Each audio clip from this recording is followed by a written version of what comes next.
Hey, hello, welcome. Thank you, everyone who's watching, for taking the time to be here for you and your health today. I'm Catherine Miller. I'm a holistic health coach, energy coach, menopause guide, and I am the host of this Healthy Habit Change Summit. And I'm here today with Anandi, the sleep guru. Hello, Anandi. Welcome. Hi, I'm really excited to be here. It's a great thing.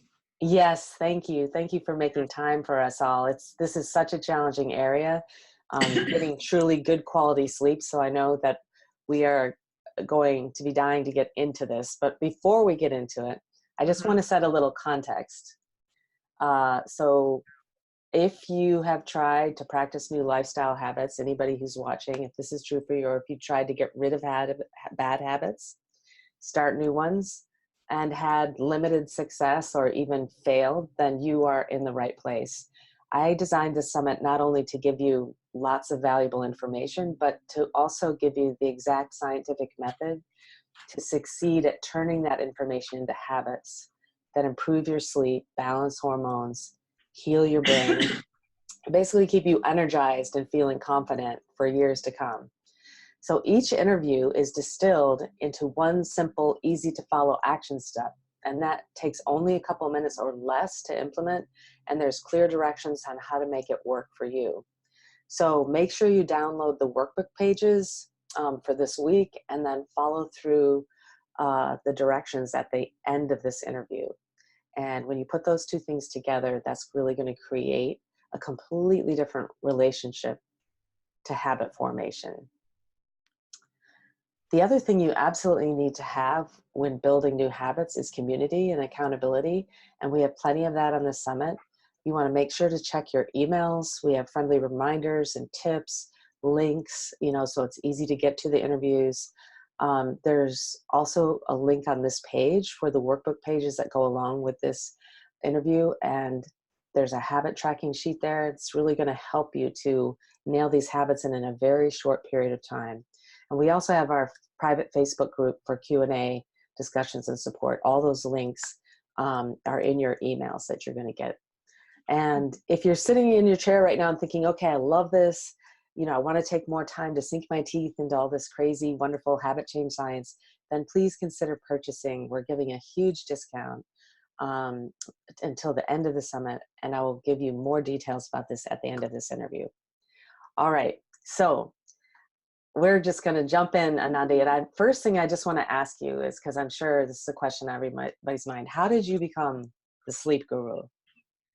Well, it was kind of a bit of an accident, really, because my story is about insomnia because I had the most dreadful problem sleeping for years and years and years. Wow. And it wasn't really until I kind of went to India, I sort of decided that I would go to India and live in an ashram for a couple of months and discover the breath. And I was always doing yoga, but I felt like something was missing, and it obviously wasn't helping my sleep issue. So I thought something is really missing here. And anyway, so I went to India and really got into breathing. And as a result of breathing and an Ayurvedic lifestyle, it completely transformed my sleep. And so I basically thought I really got to get this message out there Mm-hmm. because so many people are taking drugs, and the drugs for sleep end up in addition to antidepressants. And I would say let's say 80% could be avoided. Right. So Right. easy just to go the drug route. In fact, my mother offered me a sleeping pill, and I took one once, and I felt so awful the next day. The sleeping pill thing is another conversation probably, but I was determined not to go on them myself. Being a Right. health freak, I've been a health freak all my life, been in fitness all my life, Mm-hmm. and I didn't want to go down that route. So I'm passionate about getting the message out that you don't need drugs, you need balance, and that's my whole passion and my whole thing. Right. And So you said you before don't I need drugs. die, sorry, So no, you said you don't need drugs. You need balance. balance. You don't need drugs. You need balance. I saw that on your website. It's a really, Yeah, I really believe it, and I experience it again and again and again. and the breath, which I'll be telling you about, will teach you that. Yeah. I'm a So big lover of the breath myself, and I use it on a daily basis. I've yeah, had a lot of anxiety in my whole life. And so what I found through doing yoga was the breath really helped to ground me and calm me. yeah. So, but you're really an expert in using the breath to create a kind of deep relaxation and sleep. And so I want to find out, like, in your experience, what was it about the breath that that was it an immediate change that you felt? Was it something that happened over time? Well, Well, my guru, he sent me off mm, um, to do belly breathing. mm. And I was like, I've been doing advanced pranayama. Are you sending me off to do belly breathing? So he said, you ought to do 20 minutes in the morning, 20 minutes in the evening, building it up to 40 minutes in the morning, 40 minutes in the evening, right? Uh-huh. I thought, oh, and I did it, and I did it, and that's what the basis of my book was, because I learned so much, and I'm going to tell everyone a bit about that. But Hmm. I learned so many lessons by doing that, experimenting. There's so much to learn in this simple breathing techniques, and the Yeah, trouble is that everyone wants to go to complicated breathing techniques. You don't need that. right. Certainly to start with, the simplicity Hmm. is the key, and then once you can move on from that, but there's nothing more simple Yeah, than allowing the breath and surrendering to the breath and all that. So, and yeah. then of course, that was then I thought, I've got to write a book. So I ended up writing the book about the breath, because I was just like, I was amazed at the lessons that I was learning by just laying on my back and doing belly breathing. Right. That's amazing. What's the name of the book again? It's Breathe Better, Sleep Better. Fantastic. Um, so I understand you're also a Chopra meditation teacher. Um, and how long have you been doing this kind of breathing technique, or Well, really since the breathing, I suppose the experimentation started in 2007. oh wow. Yeah. So it's So, been a while. and I've been experimenting with the breath ever since. And I've got a thing I learned about the breath, lesson from the breath, Yeah. literally a few weeks ago, that I want to share with everyone today. Oh, So that's fantastic.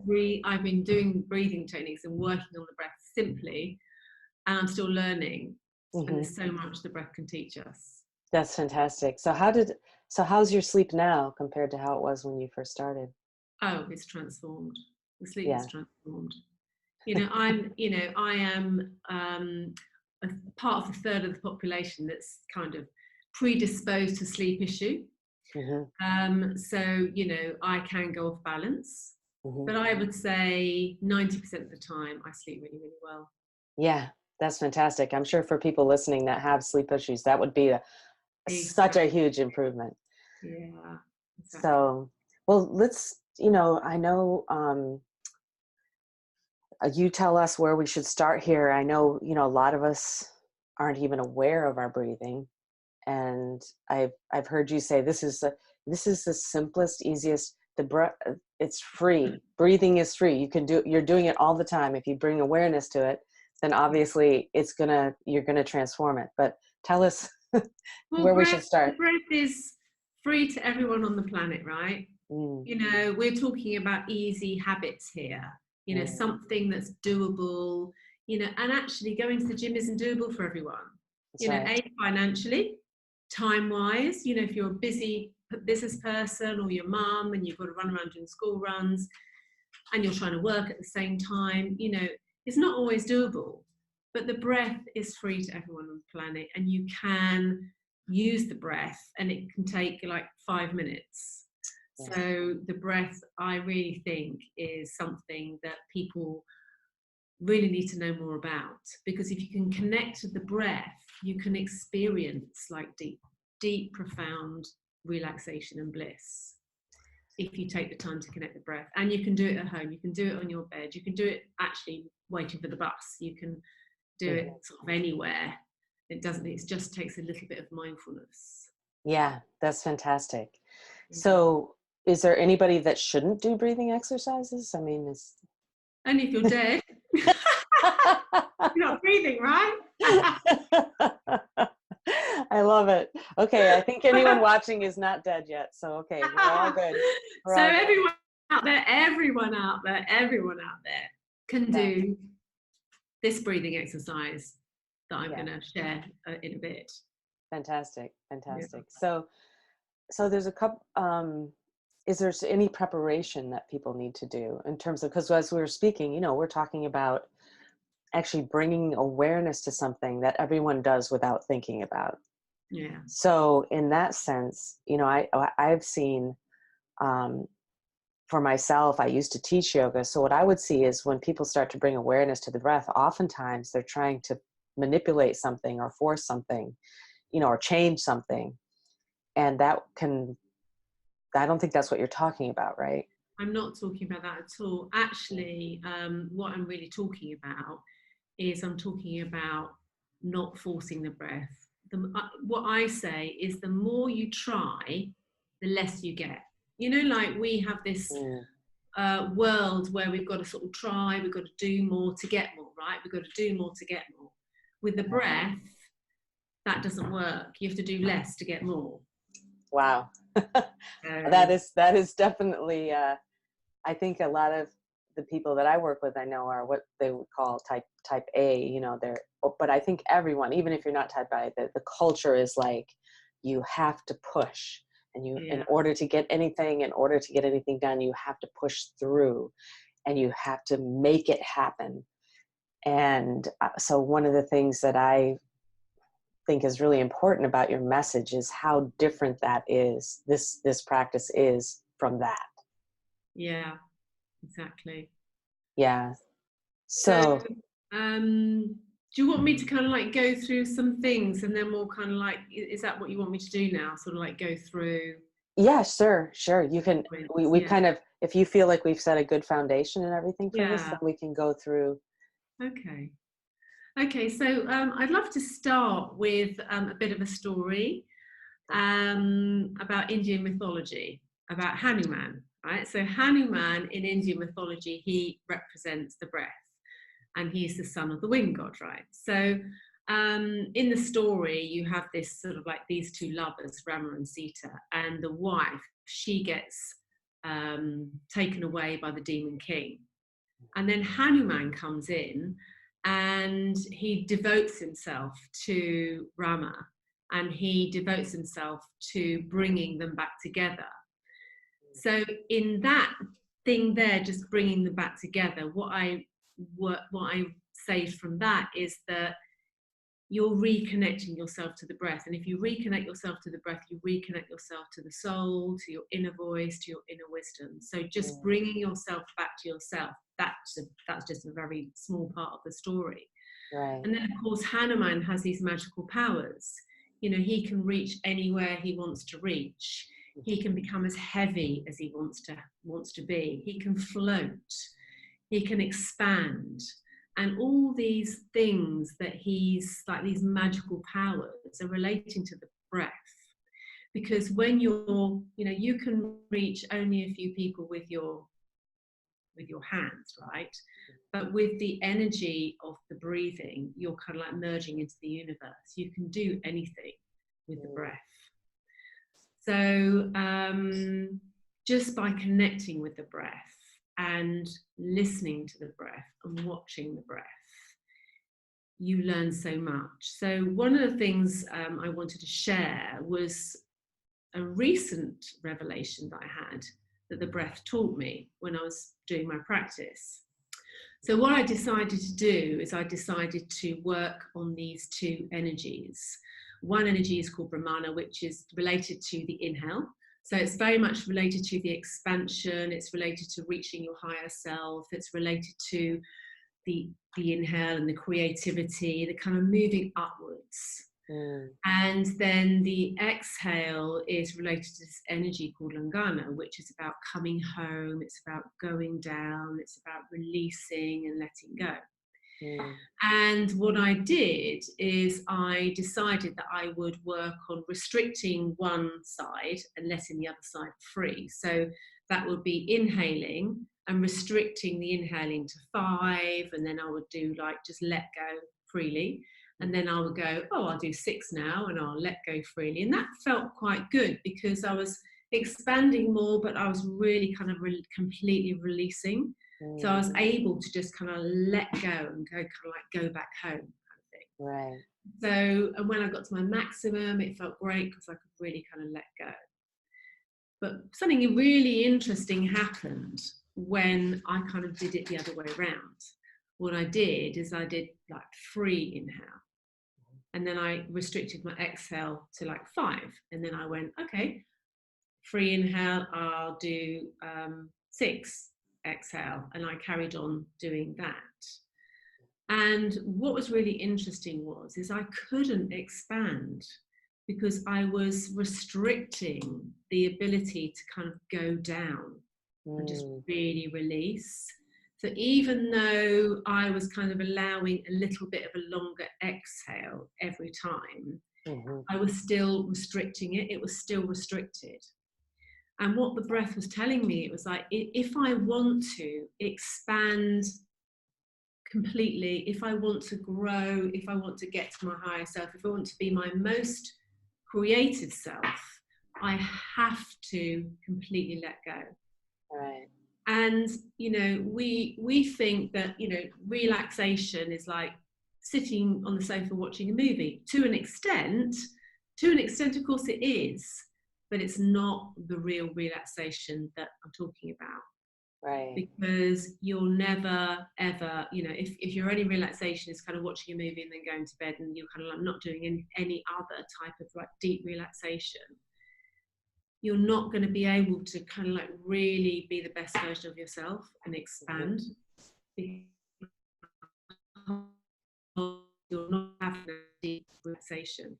So people go to me, well, deep relaxation, what's deep relaxation? The relaxation that you get when you do a practice like Yoga Nidra, which I know we're doing the bonus gift of that practice.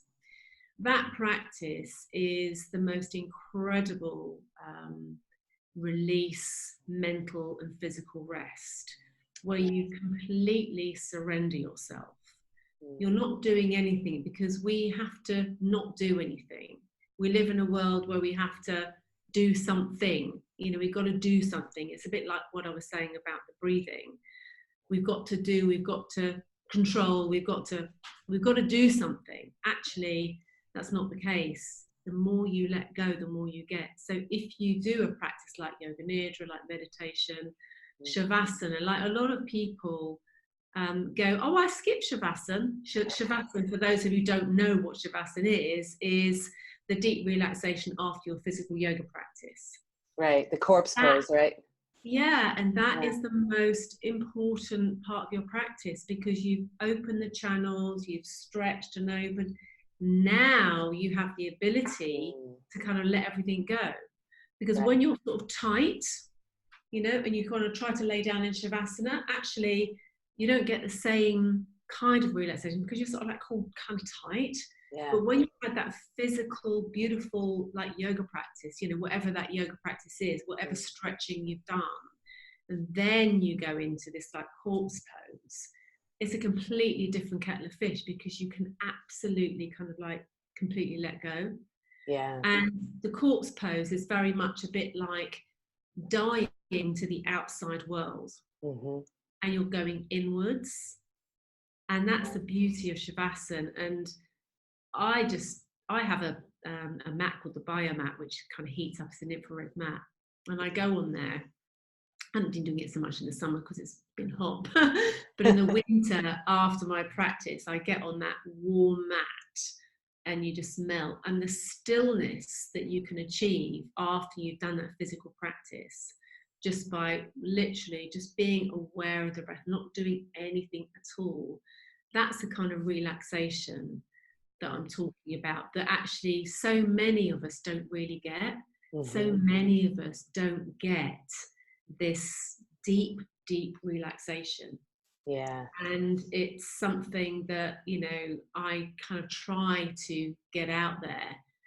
Obviously, you know, because I'm obviously a yoga teacher as well, a meditation teacher, Ayurvedic practitioner, but, you know, that solves so many problems, actually, just allowing the body to kind of like loosen up, like let the sort of channels open. Mm. And that has a really kind of profound effect. So going back to my lesson of this breath, of restricting the breath has got so many lessons to teach us. Mm. And the moment that you kind of like allow yourself to kind of get in touch with the breath, there's actually some research that came out a few years ago, and they discovered these neurons in the brain that spy on the breath, right? So the moment the breathing pattern changes, the brain kind of goes, right, we need to do this, right, we need to do that. So it's very much kind of connected to the fight or flight, right? So Mm-hmm.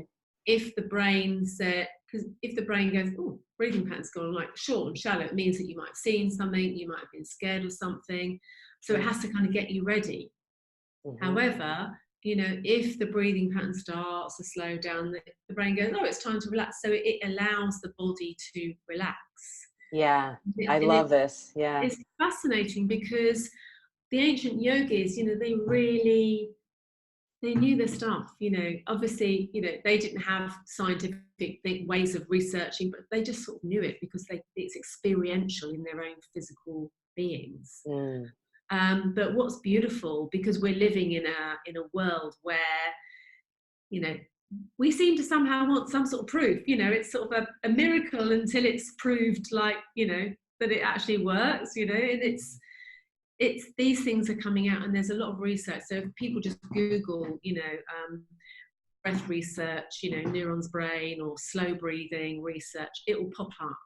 So people are doing research now about this, which is very exciting because, you know, I know it's true because I've experienced it, but sometimes it's not enough. Yeah. People need to kind of see the research, and there is the research. Mm-hmm. Yes, So, exactly. so the And beautiful, go on, sorry. well, I think that you're experientially just what you're saying. Everybody's experienced this, but they may not be aware of the fact. But even if you just think, if someone's jumped out at you to scare you, and you kind of do this little thing, it's this immediate signal to the brain, like you're in danger.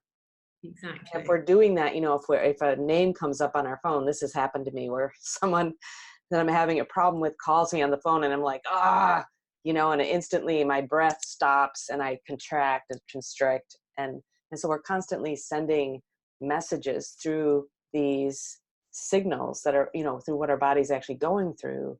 So if we're doing that multiple times during the day, you're constantly in this fight or flight mode, which has a huge effect on your hormonal balance, Yeah, stress absolutely. levels. If you're doing that all day and then you go to sleep, go to bed at night, and you're haven't done anything about it, You won't yeah, be sleeping very well. No, you won't be sleeping very well yeah, because you have to. I mean, there's a lot of sort of physiological things. You know, there's your sort of circadian rhythm. So your body does certain things at certain times of day. So if you're kind of like, for example, you know, eating quite a large meal at 8:30, you know, you're not going to go to sleep very well because your body fire is kind of like trying to kind of like, you know, increase.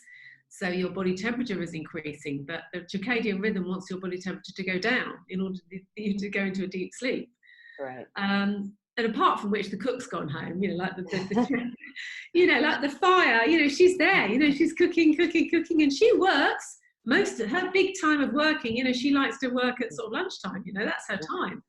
She doesn't yeah, want to be start cooking a great big meal at sort of like, you know, 8:30, 9 o'clock, you know. So you know, the trouble is that we go against nature. So we're going uphill against nature, mm-hmm. and it's tiring. You know, when you're going against nature and you're going uphill, I Mm. think that's just an example, you know, like if you're eating late, your body doesn't want to be digesting food at that time. So it's having to adapt because we're, you know, the human being is an incredible adaptable thing, Right, and we will adapt.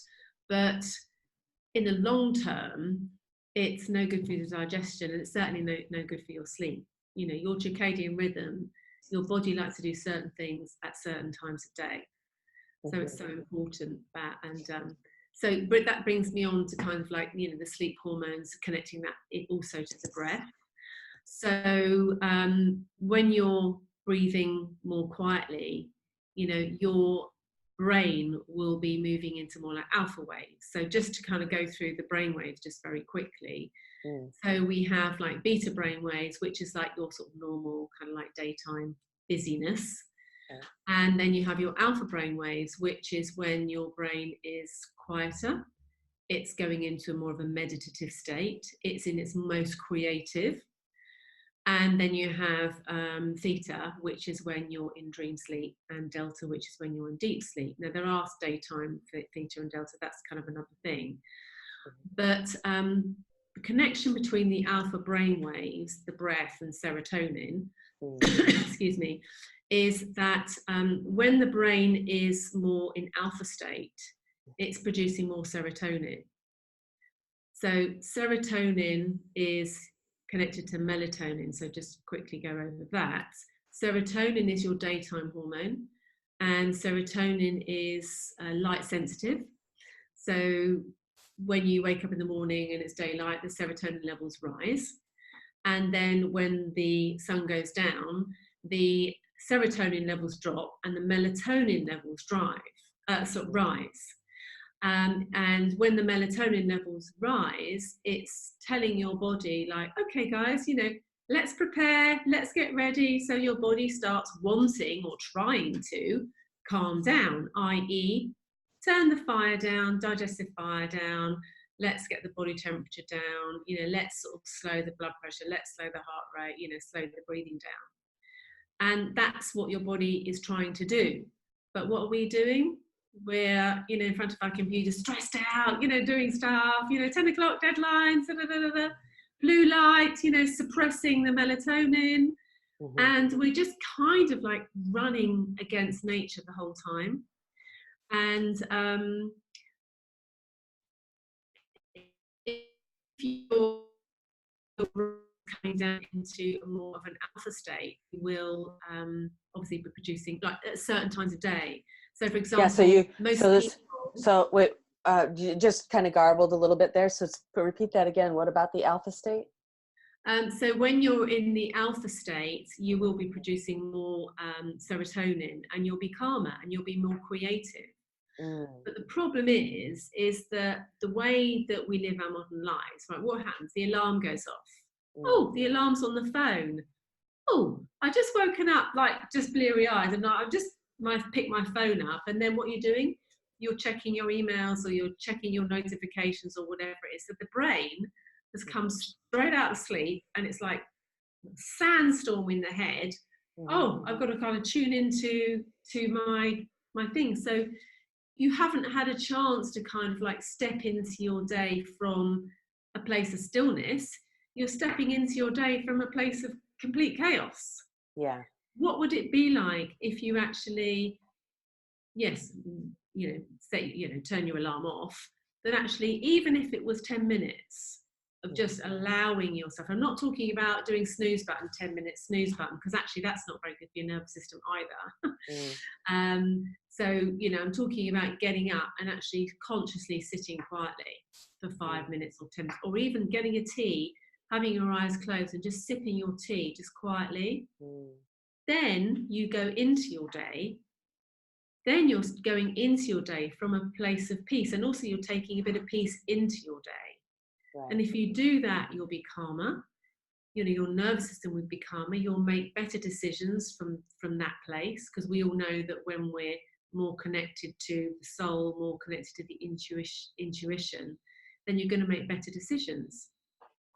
So, having that kind of like some sort of ritual, it's not like looking at the alarm clock and going straight into into the phone.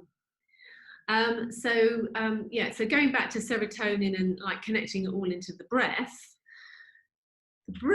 when the breath slows down, then the brain will go more to the alpha waves. So slower breathing patterns produce alpha waves.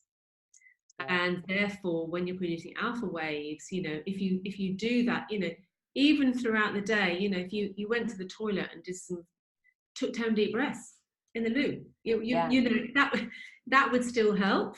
Literally, just by reconnecting to the breath, instead of like dashing in and coming back, even if that's because some people say to me, look, I haven't got time, I run all day and, Yeah. and it's true, some people do, they school run, they've got to rush to work and all that, so, I really get it, Yeah. but I'm putting it out there, and obviously I'm going to give you the exercise sort of later, shortly, that using the breath is a tool that you can use anytime. Yeah. There's a good reason why people say, well, take a deep breath, take a deep breath, and it's because you're like, okay, before you kind of like spout out a load of stuff, have a go at someone or say something you regret, take a deep breath first. Hmm. And when you do that, of course, that changes your state of mind. You go, Right. I never knew about the alpha waves and all that, and how the deep breathing. I knew about the parasympathetic and all that, but I didn't understand that it actually increases the alpha waves. And I yeah, just wanted to point out this thing that you said about if you're going to the toilet, for example, you can say, you know, after I sit down on the toilet, I am going, this is the habit recipe formation. After I sit down on the toilet, I will take, you know, 5 deep breaths my or deep breath. 10 deep breaths, whatever it is. It's just something that should just take you, a few seconds, like less than 30 seconds to start. And that way you can anchor it to something you're going to do anyways in your day. And it can just be a little reminder. And then you celebrate afterward and say, that was awesome. You know, Yeah, just a little heads up for everybody. And it's yeah, such a cool way to begin putting your consciousness and awareness on the breath. So absolutely. so I know this might sound a bit rudimentary, but in terms of when you say deep breath, what does that look like? Like, are you breathing through your mouth, through your nose? What's even a deep breath in Okay, your? all right. That's a really, really, really great question. Because going back to when I was going off to do belly breathing, Mhm. I started experimenting with how long it was taking and what does it mean and where was I going, what was my mind doing. So the first experiment I did is I thought, okay, right, I am going to tell my mind that I'm going to take a deep breath. So just before I go in there, often when I tell people to take a deep breath, they take Yes. their shoulders up. And that's because they're trying to make space in the chest for the breath, and everything else is locked down because the chest muscles and the breathing apparatus, they become very tight. There's Mm. a muscle in the back of the breathing apparatus called the depression muscle. That's your exhaling muscle. And it gets tight. So the rib cage, I often hear people say to me, I can't breathe, I feel like I'm suffocating Mm. because there's no space. I'll come back to that. So going back to the question and my experiment. So I thought, okay, I'm going to put my timer on, my timer on my thing. And the moment I start taking a deep breath, I want to see how long my breath is. So I go, right, start. So I exhale and then start. So that round of breath was, my mind's version of a round of breath was 15 seconds. Okay, felt like a reasonable deep breath. And then I thought, okay, I'm actually going to get my mind out the way and I am going to just wait for the breath because I'm not going to die. I have no choice. I'm going to breathe. So I am going to just lay there. I'm going to exhale. I'm going to wait for the breath to come. Mm. And that breath was incredible. It was 45 seconds. Wow. Like it was incredible because I just waited for the breath because I think it's about 14 pounds per square inch the weight of gravity, so that the breath gets pushed in. So all you do when you exhale, you're just making space for the breath. Right. And the breath will come. If the mind goes to grab the breath, the mind wants to go and grab the breath. And that happened several times. And I've literally done more experimentations than other thing. It's gone another stage further. But the mind, when you kind of like, and it happened so many times when I kind of was like, I'm waiting for the breath. And my mind went, no, I need to go and grab the breath. But eventually I was able to allow the breath to come. And Mm. it's incredible. So actually doing nothing is the way to take a deep breath, right? It's literally just laying there and do nothing. If you do anything at all, bringing your awareness to the breath. The moment you bring your awareness to the breath, Mm, actually that will lengthen your breath. So literally by bringing your awareness to the breath, and actually if you're laying on your back, you just put your hands on your belly and bring your awareness in your hands. Because the mm, other interesting thing about the breath is the breath goes where your awareness goes. mm, So if you have your hands on your belly and you don't do any controlling at all, nothing at all, trying to control the breath, all you do is you bring your awareness into your hands. You focus on your hands. I tell you what mm, your breath will do. Your breath will go right down there and it will expand without you thinking, oh, I'm going to try to take a deep breath.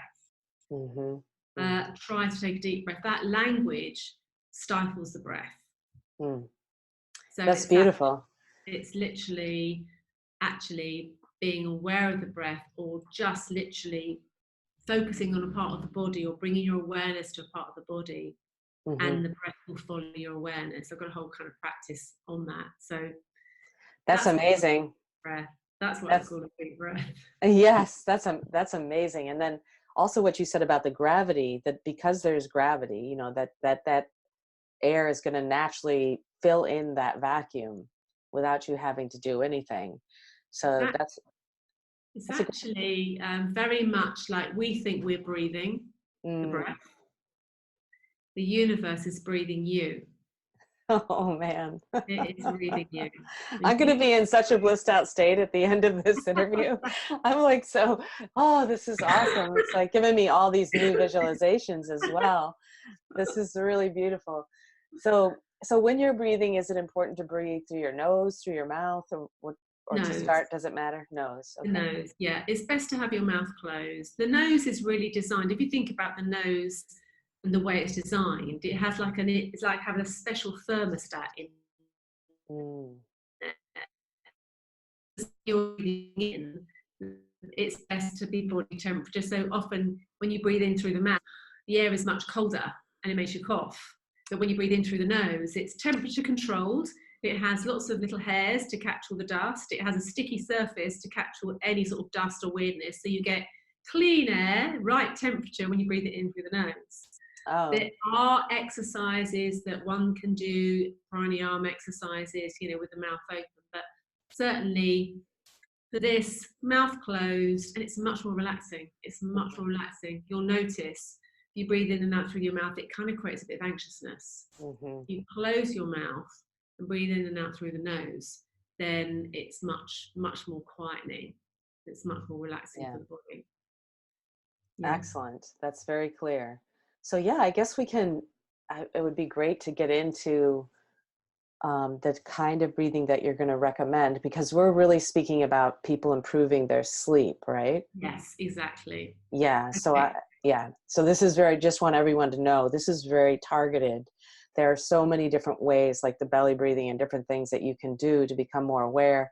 Like you said, just sitting on the toilet and deciding at that moment you're going to take those deep breaths, allow the breath, to happen.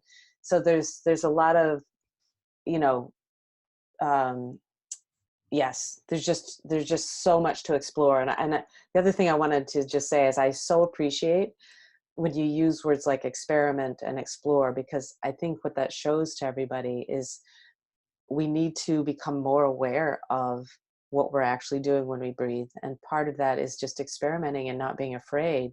Yeah. It's being Yeah. sort of being mindful. Hmm. So going back to connecting all that to sleep, of course, if you're able to be calmer during the day, and I'm going to talk about the exercise that we're going to do in a minute and why we're going to do it, and it's so easy before bedtime and why. But if you make space or time or make an effort to be more mindful of your breath during the day, you'll arrive at kind of like, in the evening a bit less stressed out, a bit quieter, a bit more relaxed. So going back again to the brainwave thing, when you're trying to go to sleep, if your brain is in busy beta, then you're not going to be going to sleep. You are not going to be going to sleep at all. You might go into a very like weird dream sleep and but you won't be going into a proper deep, your proper sleep cycle. So you have to actually wind down in the evening. Absolutely have to. And the breath is such an amazing tool for that. So going on to the exercise that I want to share with everyone, It's called Brahmari breath. It's bumblebee breathing. Okay. So there's a couple of things with this. This is breathing out. So all we're doing, and we'll do it together in a minute, all we're doing is breathing in, closing the mouth with the mouth closed, and then humming like a bumblebee on the way out. Why would we want to do that? Okay, let's go there. So there's a couple of things, very important things here to note. Is the exhale is very much connected to the part of your nervous system that quiets you down, the parasympathetic nervous system. The inhale is connected to the sympathetic nervous system, the part of your nervous system that kind of keeps you sort of very active. So by lengthening the exhale, you are connecting more to the slowing down part of your nervous system. And when you hum like a bumblebee on the way out, you are really extending your exhale. So that is really deeply relaxing to the nervous system. And then you have the vibration. Now, Brahmari, excuse me, is the last part of the Om mantra. So, most people with yoga classes, they would be chanting Om, whatever. But, Om has 3.5 parts. So the last part is the and then you have the echo. And it's the echo that transports you into the infinite, field of infinite awareness or consciousness or whatever you want to call it. Lots of things to describe that. And there's a really lovely little story about the chariot thing, is the Om symbol, and then you kind of chanting Om, and then you abandon at the end, and you kind of throw yourself into the abyss in the echo. So the actual sound is very soothing to the nervous system. Babies love it. Babies love that sound. So if you're pregnant, just bumblebee breath, the baby will love it. And just lie and just bumblebee breath. It would be like singing a lullaby to your baby in your tummy. So they love it. So it's very, very, very soothing. It gets rid of negative internal chatter, negative emotions. It's wonderful. So what I recommend is that you do like as many minutes as you like. I often say, you can do 15 minutes, you can do 5 minutes, you can do 10 minutes, you can do 3 minutes. But what you're doing is you're inhaling whatever your rhythm is. You inhale and then you hum on the exhale. You inhale and you hum on the exhale. I use something called Insight Timer. So I kind of like set my timer. I will just lay on my back 15 minutes or 10 minutes, whatever I'm doing. And I'll just hum until the bell goes off. And when the bell goes off and you finish your last hum, and you just bask in the vibration, because the whole vibration of the space changes. Because obviously sound changes the vibration, doesn't it? And also in your physical body, because don't forget we're 70% water.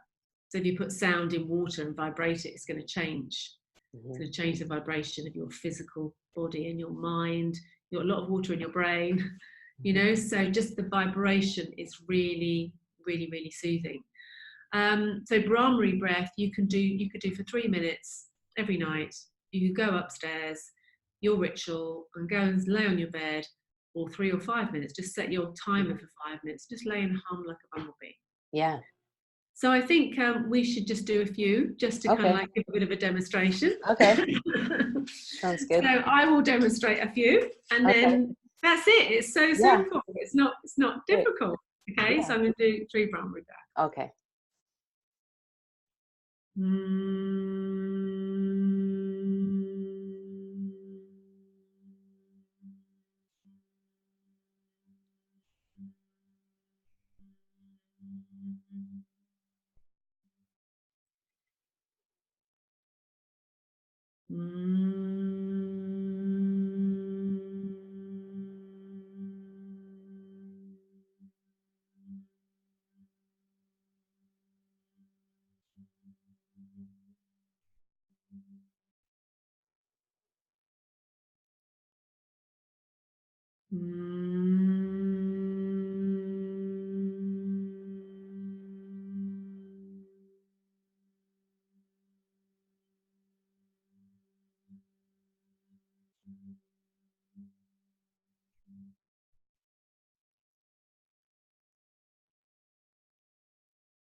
And even just those 3 Brahmi breaths, I've just gone into a different place. Right. And you can see how long the exhale is. You know, the exhale's long. Hmm. So that whole exhale, you're just really connecting to the parasympathetic nervous system. It's really calming you down. And Mm. even those 3 really have calmed me down. I just did 3 Brahmi breaths. So Yeah. I'm saying 3 minutes, 5 minutes, but you can do that any time of day. But if you made Yeah. it a ritual, we're talking about habits. If you went and did 5 minutes Brahmi breathing at bedtime, the last thing you lay on your bed and you just do 5 minutes Brahmi breath. Hmm. It's an amazing sleep aid. It's a Yeah. brilliant sleep aid. Really, really brilliant sleep aid. Wow, it's amazing. So, uh, I want to frame what you just said in terms of the tiny habits method. So you could easily create a tiny habits recipe where you say, after I turn out the light to go to bed, I will practice. And it could be, you could start with 3 breaths. I mean, it's just, you could start with 3 breaths. So the important thing is that you get the habit going. The time of it to begin with is not important at all. You just You do can count, just count to 5, count to yeah, 3, count to 5. yeah, I'll tell you, even 3, even those 3 breaths, I yeah. felt I felt really relaxed. I was like, oh, I don't want to come out, you know. So Exactly. And so the idea is that what's going to happen, of course, is once you start the habit, the most important thing is the thing that people do all the time is they say, well, I have to do this for 15 minutes or it's not going to work. And then you'll never get to 15 minutes no, because you it's just too won't. much. Yeah. Absolutely, absolutely. So you need to actually start by building the habit with the smallest amount that you will do. That's really super easy, because Mhm. once you build that habit and you celebrate every time you do it, you just say, hey, oh, sweet dreams. Like you could just say afterwards, well done, Catherine, sweet dreams. And then you have a positive emotion associated with that habit. Next time you're going to do 5 breaths because you're going to be like, ooh, that felt so good. You still only committed to 3, but you're going to end up Absolutely, doing 5. Yeah. And then you're just, absolutely. I mean, I think the thing to do is have, like, you know, week one, I'm going to do 3 breaths. Yeah. yes, Week 2, I'm going to do 5. Week 3, I'm going to do 5 minutes. But yes, to start, because actually yeah, you'll love the effect, and actually basking in that last kind of echo with the vibration is really, really, really lovely. yeah, So, yeah. yeah, so yeah. That's great. That's really, really wonderful. Thank you. And what I noticed is it's very soft. It's not really like, "Nyeh." It's really No, no, no, it's very beautiful. soft, and it really Beautiful. tapers off at the end. It gets very quiet. Yeah, So very, yeah, very kind of non-stimulating. yeah, So, absolutely. Yeah, it is. well, I am, I know we need to wrap up. I'm so thrilled. I hope everyone's feeling as thrilled as I am just talking to you and speaking about the breath. I find it so relaxing. So I just want to let everyone know you have a free gift, right, for everybody who's watching right now. Yeah, I have a course, a breath course, and it's really based around making space for the breath. So I was saying earlier about people going inhale because they haven't got any space. Hmm. So breath fundamentals is exactly that. It's actually the fundamentals, making space for the breath Okay. and getting into the subtle power of the breath. So my gift is a free month Okay. of the course. So I don't think you're going to put the link out. I think you've already got the link. So Yes. you can sign up for free. It's a 6-week course, so you can, you know, just try it out, and Yeah. it's £15 a month after that if you want to keep going. But Sure. you'll get a good taster by having a month's kind of like look around and stuff. Yes, exactly. That's fantastic.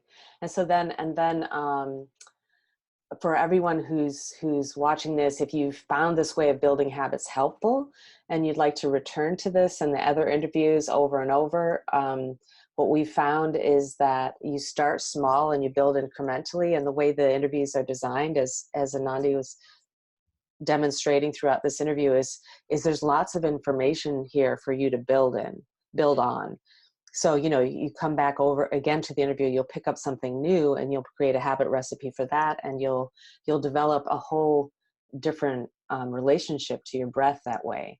So to really reap the benefits of these incremental steps and build habits that are going to get you results for, a lifetime, you can find a link to purchase the summit right below the video. And it's laid out just like a learning program or a course. When you purchase, you have access to our online private membership course platform, which you can come back to again and again.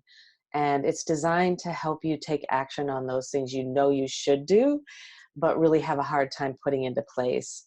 And it includes this video, videos of all the interviews, the MP3 audios also, so you can listen anytime, anywhere, professional transcripts for reading along and taking notes, a complete e-workbook with the speaker outlines, the habit recipes, a tracker, and you can print that out or use it digitally. And then all the speaker bonuses worth over $1,000. So, and you have a bonus gift for us as well, right? The Yoga Nidra. Oh, the Yoga Nidra, right. Yeah, the Okay. Yoga Nidra I was telling you about. I have people that do it every day, every night. They just kind of plug themselves in and they just float off. Oh, wow. It's really beautiful practice, deep relaxation. Wonderful. Wonderful. That's fantastic. Thank you so much for your generosity, and also from tuning in with us here from the UK and doing all that. I really appreciate the beauty of your practice and your own commitment to explore and to find these things out for yourself. I really appreciate it's not just a kind of rigid kind of dogmatic, but it's a very flexible and growth oriented relationship to the breath. Yeah, yeah, you're welcome. It's been an honor. Thank you. Sure. And for everybody watching, thank you for showing up. It's been wonderful to have you. This is our last week of the summit, so really, play full on, give it your all. And we really look forward to communicating with you more on the Facebook page and hearing your questions and your experiences when you do this practice. So we'll say goodbye for now.